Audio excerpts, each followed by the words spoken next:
Bharatiya Janata party Mehbooba Mufti के और मुफ्ती सैयद के पैरों में नतमस्तक हो गई थी। तलवे एक किस्म के चाटने की बात जो करते हैं ना आप, कि आप किसी तरीके से कुर्सी संभाल।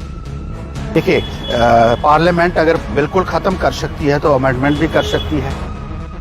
अमेंडमेंट होनी चाहिए 370 में।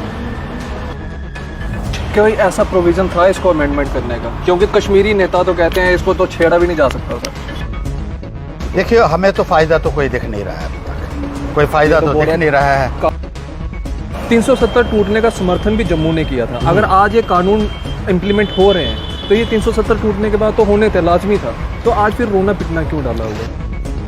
कहते हैं कि हर्षी हमेशा कश्मीरी नेताओं के खिलाफ बोलते रहे और आज गठबंधन में जो है उनके साथ ही बैठे हुए नजर आ रहे हैं। किसी के साथ बैठने से कोई हर्ष नहीं है। Bharatiya Janata party national conference के पैरों में लेटी थी और उमर अब्दुल्ला को उन्होंने अपना फॉरेन जो मिनिस्टर, यूनियन मिनिस्टर बनाया था। जहां मुफ्ती सैयद ने टेबल के ऊपर बैठ के कहा था कि जम्मू कश्मीर में इलेक्शन पाकिस्तान की मेहरबानी से हुई और मिलिटेंट्स की मेहरबानी से पीसफुल इलेक्शन हुई है। और इनके वो जो हैं डिप्टी चीफ मिनिस्टर, वो बड़ी तालियां बजाते हैं उसके ऊपर बयान के, बिल्कुल तो उनकी तायद करते हैं। जो बाकी पार्टियां हैं वो ईडी सीबीआई से डरती है, इसलिए थोड़ा सा एग्रेशन कम होगा। ये तो आपने खुद ही कह दिया, ये मुझे तो कहने की जरूरत नहीं है। एक बार जाने दो ये सरकार भारतीय जनता पार्टी की, अगर ये सारे के सारे काल कोठरी में नहीं होंगे हुए ना बंद, तो आप भी क्या याद करेंगे। सैया बने थानेदार अब डर काहे का। अब तो मोदी जी प्रधानमंत्री हैं और बीजेपी वाले लगे हैं दोनों हाथों से। धारा 370 टूटने का अगर सबसे बड़ा नुकसान हुआ है तो वो जम्मू को जो है सबसे बड़ा नुकसान हुआ है, ऐसा गुलाम नबी आज़ाद साहब का कहना है। और वहीं ऑल पार्टी मीटिंग होती है जम्मू के रेडिसन ब्लू होटल के अंदर और उसके बाद बौखलाहट जो है वो कहीं ना कहीं भाजपा के नेताओं के अंदर देखने को मिलती है और वो कहते हैं कि ये इकट्ठे होकर जो है वो षड्यंत्र रच रहे हैं जम्मू कश्मीर के खिलाफ। बातचीत में मेरे साथ हर्षदेव जी मौजूद हैं। हर्ष जी, 370 टूटने का समर्थन आप लोगों ने भी किया था और आज नेताओं का ये कहना है कि जम्मू का जो है सबसे बड़ा नुकसान जो है वो देखने को मिला है 370 टूटने हमने के बाद। 370 में अमेंडमेंट करने की बात की थी, लेकिन डोल ताशा और उसमें ये कहा था कि ये अमेंड होना चाहिए 370, तरमीम होनी चाहिए इसमें।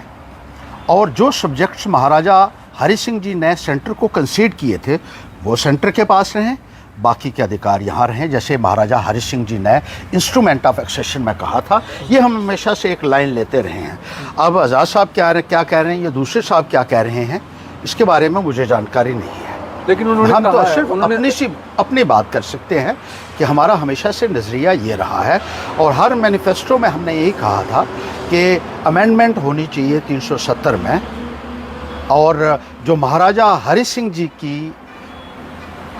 एक विल कह दीजिए आप, क्योंकि उन्होंने वो लिख के दिया है, इंस्ट्रूमेंट ऑफ एक्सेशन पे साइन हुए हैं उनके और लॉर्ड माउंटबेटन के उस वक़्त, उसके मुताबिक जम्मू कश्मीर के निज़ाम को चलाया जाना चाहिए। कोई ऐसा प्रोविज़न था इसको अमेंडमेंट करने का? क्योंकि कश्मीरी नेता तो कहते हैं इसको तो छेड़ा भी नहीं जा सकता सर। देखिए, पार्लियामेंट अगर बिल्कुल ख़त्म कर सकती है तो अमेंडमेंट भी कर सकती है। अल्टीमेटली एक डिसीजन जो है वो लेना है, पार्लियामेंट को लेना है और पार्लियामेंट के साथ साथ असेंबली को भी लेना होता है। लेकिन इन्होंने असेंबली तो ख़त्म कर दी, इन्होंने पहले गवर्नर रूल लगाया और फिर गवर्नर की कॉन्सेंट लेके जो है वो पार्लियामेंट में बिल पेश कर दिया। चाहिए तो ये था कि कॉन्स्टिट्यूएंट असेंबली जो है, जो 370 में जिसका जिक्र किया गया है कि कॉन्स्टिट्यूएंट असेंबली ही इसके बारे में डिसाइड कर सकती है। लेकिन यहाँ कायदा कानून कहाँ चलता है भाई, यहाँ तो रूल ऑफ लॉ नहीं चलता, यहाँ रूल ऑफ विम चलता है। जो दिल करेगा वो करेंगे, यानी मेरी मर्जी। जो हुकूमत में लोग बैठे हुए हैं वो कहते हैं हमारी मर्जी है, हम जो चाहे वो कर लें। ये जो काले कानून जो रातों रात इम्प्लीमेंट किए जाते हैं लोगों के बाद, ये धारा 370 और 35 से टूटने के बाद ही होता है, तो नुकसान किसको है सबसे ज़्यादा, जम्मू को या कश्मीर को? देखिए, हमें तो फ़ायदा तो कोई दिख नहीं रहा है, अभी तक कोई फ़ायदा तो दिख नहीं रहा है। काला बाजार जो है वो बंद हो गया, चोरियों के अड्डे बंद हो गए हैं। चलो, कहने की बात अलग है, लेकिन हकीकत में भी कोई दिखना चाहिए कि कोई इसका फ़ायदा किसी को मिला है। अभी तक तो ये है कि यहाँ की ज़मीनें असुरक्षित हो गई, यहाँ के जॉब्स जो नौजवानों के थे वो असुरक्षित हो गए। बाहर से लोग आकर यहाँ नौकरियाँ कर रहे हैं, आज अलग अलग विभागों में नौकरियाँ कर रहे हैं, और यहाँ के ट्रेड के ऊपर भी बाहर वाले लोगों ने अपना कब्जा जमा लिया है। यूपी से, बिहार से, यूपी बिहार तो छोड़िए, अभी मुझे जो बांग्लादेश और रोहिंग्यास हैं यहाँ, उनको भी सारे राइट्स यहाँ पे मिल रहे हैं। मगर मुझे एक चीज़ समझ नहीं आती हर्षी, 370 टूटने का समर्थन भी जम्मू ने किया था। अगर आज ये कानून इम्प्लीमेंट हो रहे हैं तो ये 370 टूटने के बाद तो होने थे, लाजमी था, तो आज फिर रोना पिटना क्यों डाला हुआ है? देखिए यही तो बात है, हम उस वक़्त भी अमेंडमेंट की बात करते थे, आज भी हम वहीं खड़े हैं, और आज भी हम ये कह रहे हैं कि सारा, देखिए एक मैं आपको मिसाल देता हूँ, एक आदमी जाता है बार्बर की शॉप में, वो कहता है मेरी कटिंग कर दे। उसका मतलब क्या होता है कि जो बाल आगे पीछे हैं, जो उधर उधर से ज़्यादा बड़े हुए हैं, जो ठीक जच नहीं रहे हैं, उनको काटना है। लेकिन ऐसा नाई अगर आपको टक्कर जाए कभी, जो आपके ऊपर से भी हजामत कर दे, यहाँ से भी, यहाँ पर वहाँ, ये भी साफ़ कर दे, ये भी साफ़ कर दे, ये हमारे साथ वो हुआ है कि सब कुछ साफ़ कर दिया आपने। 370 के साथ साथ जो स्टेट सब्जेक्ट लॉ था, जो महाराजा हरि सिंह ने बनाया था, और इसलिए बनाया था यहाँ के लोगों की ज़मीनें सुरक्षित रहें, यहाँ के जॉब सुरक्षित रहे। उनको पता था कि हमारे लोग, हमारा अभी इतना सिस्टम नहीं बना है जम्मू कश्मीर का कि बाहर के लोगों के साथ मुकाबला हो सके, इसलिए अपने लोगों के अधिकारों को सुरक्षित करने के लिए उन्होंने ये कानून बनाया था। आपने उस कानून को भी उखाड़ के फेंक दिया जो 1927 में महाराजा हरि सिंह जी ने बनाया था। अफवाहों का बाजार बड़ा गर्म है हर्षी, और आपके ऊपर भी एक अफवाह जो है वो उड़ी है। कहते हैं कि हर्षी हमेशा कश्मीरी नेताओं के खिलाफ बोलते रहे, और आज गठबंधन में जो है उनके साथ ही बैठे हुए नजर आ रहे हैं। किसी के साथ बैठने से कोई हर्ज नहीं है, मैं तो साथ ही बैठा हूँ ना। समर्थन दे रहे, सुनिए ना, मैं किसी को समर्थन नहीं दे रहा उनके, आपने कहा साथ बैठा हूँ, मैं तो बैठा ही हूँ ना। Bharatiya Janata party national conference के पैरों में लेटी थी, और उमर अब्दुल्ला को उन्होंने अपना फॉरेन जो मिनिस्टर, यूनियन मिनिस्टर बनाया था। भारतीय जनता पार्टी महबूबा मुफ्ती के और मुफ्ती सैयद के पैरों में नतमस्तक हो गई थी। तलवे एक किस्म के चाटने की बात जो करते हैं ना आप, कि आप किसी तरीके से कुर्सी संभालिए ताकि हम भी आपकी दुम बनकर रहें और हमें भी थोड़ा सा टुकड़ा मिलता रहे। ये अलग बात है कि टुकड़े की बजाय सब कुछ उन्होंने ही हड़प लिया।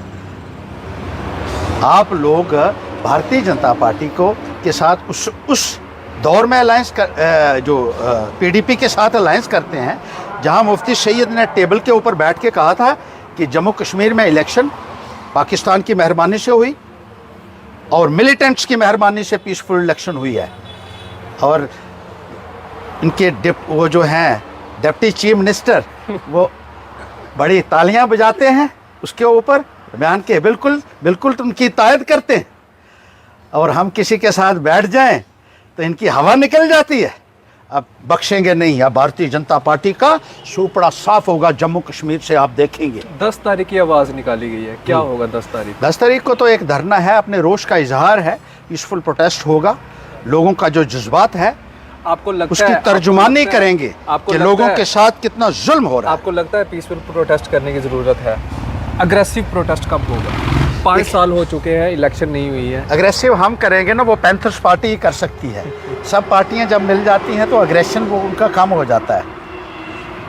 उनका अग्रेशन जो है तभी होगा उनमें अग्रेशन जब पैंथर्स पार्टी उनके साथ 2-4 बार बैठ जाएगी ना, फिर सही अग्रेशन के मोड में वो पार्टी भी आएंगी। अभी उनमें अग्रेशन नहीं है। मतलब जो बाकी पार्टियां हैं वो ईडी सीबीआई से डरती है, इसलिए थोड़ा सा अग्रेशन कम होगा। ये तो आपने खुद ही कह दिया, ये मुझे तो कहने की जरूरत नहीं है।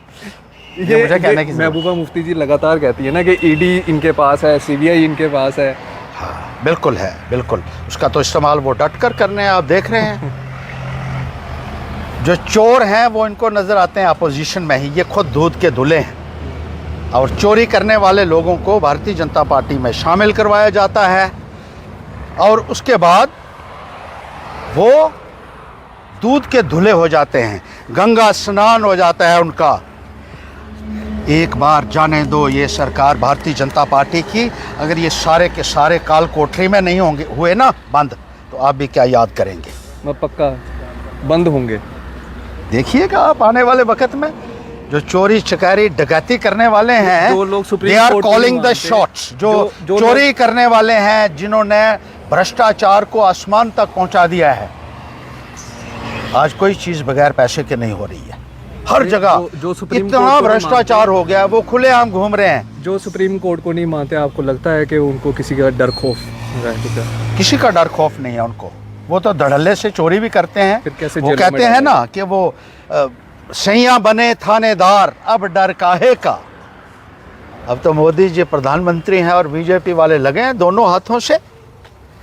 कर लो, जितना मिलता है लूट लो। मतलब आपकी पार्टी का स्टैंड क्लियर है कि 370 में अमेंडमेंट होनी चाहिए और वापस आना चाहिए जम्मू कश्मीर के अंदर। देखिए, हमने तो शुरू से ही एक बात कहते रहे हैं कि 370 में तरमीम, महाराजा हरि सिंह जी का जो नज़रिया था उसके ऊपर हम शुरू से चल रहे हैं। कुछ लोग आज बात करते हैं, कुछ लोग आगे वाले वक्त में बात करेंगे, लेकिन शुरू में हमारे जितने भी पार्टी के मैनिफेस्टो इलेक्शन में हैं, आपको हर एक में ये मिलेगा अमेंडमेंट ऑफ द कॉन्स्टिट्यूशन।